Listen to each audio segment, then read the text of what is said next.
In this video of Grammar 2, we are going inshallah to revise chapter 10 of our book, which is about the passive.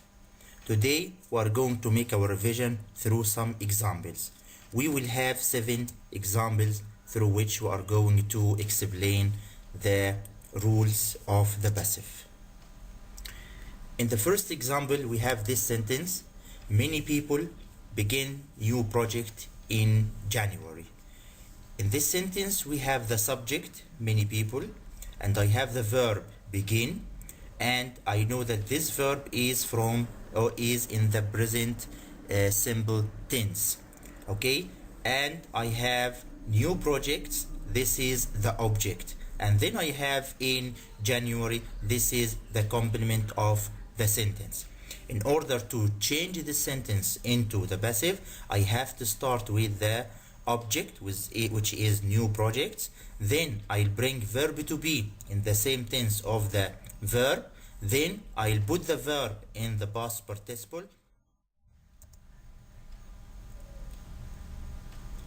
This is the sentence in the passive: new projects are begun in January. So new projects, this is the object of the first sentence. It became here the subject of the new sentence. Then I have are, the verb to be in the tense. Then I have the past participle of begun. Then I have the complement of the sentence.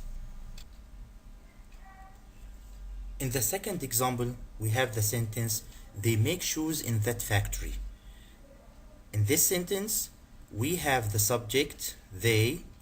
I have the verb make, which is also in the present simple tense, and I have the object choose.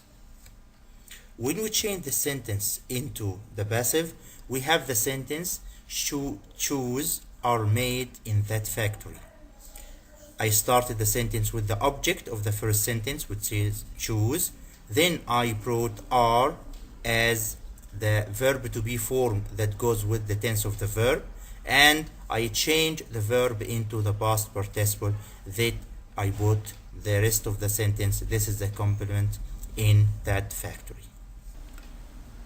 In the second example, I have the sentence: mom is going to prepare the food.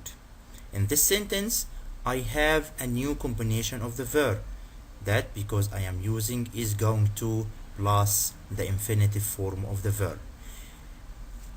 When we change the sentence into the passive, we have the sentence: the food is going to be prepared by mom.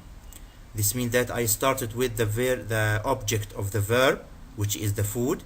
Then I use the form is going to be as the verb to be form that goes with the tense of the verb, and then I use the past participle of the verb prepared, which is prepared, and then I use, this is the first time we use by plus agent. The subject of the first sentence became the object or the agent of the new passive sentence used after by.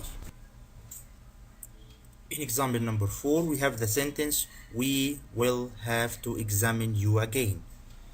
In this sentence, I have the modal verb will plus the infinitive have. I have the subject we, and I have the object of this sentence is you, because I have to examine is part of the verb as well.